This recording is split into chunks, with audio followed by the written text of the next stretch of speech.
గత నెల 7th ఫిబ్రవరి రోజున లాలపేట లిమిట్స్‌లో ఐపీడీ కాలనీలో ఒక హౌస్ బ్రేకింగ్ బై డే జరిగింది. దొంగతనం జరిగింది.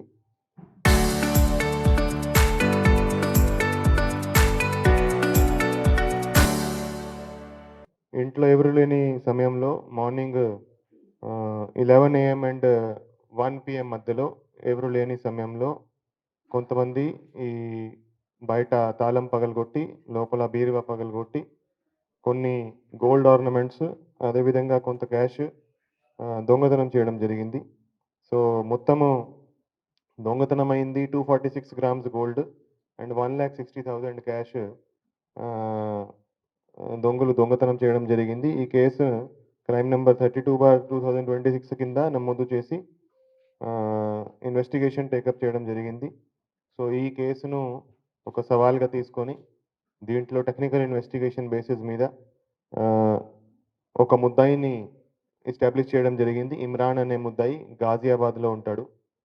సో, అతని కోసము మన ఎస్ఐ లాలాపేట్ వాళ్ళతో పాటు టీమ్ గాజియాబాద్‌లో ఆల్మోస్ట్ 10-15 డేస్ అక్కడ ఉండి వాళ్ళని ట్రేస్ చేయడం జరిగింది. సో, చాలా కష్టపడి చాలా హార్డ్ వర్క్ చేసి వాళ్ళను ట్రేస్ చేయడం జరిగింది. సో, అక్కడ ఇమ్రాన్ అండ్ రషీద్ ఇద్దరు ముద్దాయిలని, గాజియాబాద్‌కి సంబంధించిన ముద్దాయిలని అరెస్ట్ చేయడం జరిగింది. వాళ్ళ దగ్గర నుంచి 133 గ్రామ్స్ గోల్డ్ రికవర్ చేయడం జరిగింది. Worth about 8,00,000. అదేవిధంగా 132 చిన్న చిన్న డైమండ్ పీసెస్, అదేవిధంగా 4,00,000 క్యాష్ కూడా రికవర్ చేయడం జరిగింది. సో, ఈ 133 గ్రామ్స్ గోల్డ్ అండ్ డైమండ్స్ అన్నీ కూడా ఈ కేస్ సంబంధించిన ప్రాపర్టీ. ఈ క్యాష్ ఏదైతే రికవర్ చేశామో అది రాజమండ్రి అండ్ పెద్దాపురం సంబంధించిన కేసెస్‌కి సంబంధించిన ప్రాపర్టీ. ఎవరైతే ఇద్దరు ముద్దాయిలు ఉన్నారో వాళ్ళు గాజియాబాద్‌కి సంబంధించిన ముద్దాయిలు. వాళ్ళు అక్కడ గాజియాబాద్ చుట్టుపక్కల దొంగతనాలు చేస్తా ఉంటారు.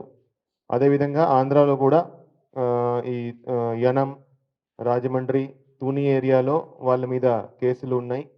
వాళ్ళు నార్మల్‌గా ఈ దొంగతనాలు చేసి ఆహ్, ఆహ్, జల్సాలు చేయడము, బయట తిరగడము, గోవా, మసూరి అట్లాంటి టూరిస్ట్ ప్లేసెస్‌లో తిరగడము. అదే విధంగా వాళ్ళు దొంగతనం చేసేటప్పుడు కూడా వాళ్ళు ఫ్లైట్‌లో ఇక్కడికి వచ్చి దొంగతనం చేసి మళ్ళీ ఫ్లైట్‌లోనే తిరిగి వెళ్ళడం అనేది జరుగుతా ఉంటది. సో, ఈ కేసులో కూడా ఏదైతే ఇప్పుడు మన దగ్గర కేసు రిజిస్టర్ అయిందో దాంట్లో కూడా వాళ్ళు ఫ్లైట్‌లో వచ్చి ఇక్కడ దొంగతనం చేసి మళ్ళా ట్రైన్ ఎక్కి గాజియాబాద్‌కి వెళ్ళడం జరిగింది. సో, ఈ ఇద్దరు కూడా చాలా నంబర్ ఆఫ్ కేసెస్ ఉన్న హాబిచ్యువల్ అఫెండర్స్. వాళ్ళిద్దరిని ఈరోజు అరెస్ట్ చేసి రిమాండ్‌కి పంపించడం జరుగుతుంది. సో, ఈ కేసులో ఆల్మోస్ట్ 12,00,000 వర్త్ ప్రాపర్టీ రికవర్ చేయడం జరిగింది. సో, ఈ మంచి పని చేసిన ఇన్స్‌పెక్టర్ లాలాపేట ఆధ్వర్యంలో ఈ మంచి పని చేసిన టీమ్ ఆహ్, సో, ఎస్ఐ ఖాసిం అండ్ వాళ్ళ టీమ్‌ని సర్టిఫికేట్స్ ఇచ్చి మేము అభినందిస్తున్నాము.